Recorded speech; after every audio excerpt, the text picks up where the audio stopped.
অনেক মিস্ত্রি কাম করে সিঁড়ির কভারিংটা দেয় 3 ইঞ্চি, আর আমাদের সিঁড়ি করছি আমরা। এই যে দেখুন আমাদের কভারিংটা কতটুকু।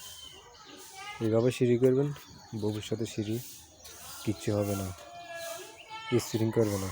দেখবেন আমরা 5 ইঞ্চি কভারিং দেখে কাজ করছি। এই যে অনেক মিস্ত্রি 3 ইঞ্চি কভারিং দিয়ে কাজ করে। আর আমাদের সিঁড়ি দেখুন কত ফিরভাবে সিঁড়ি করছি আমরা।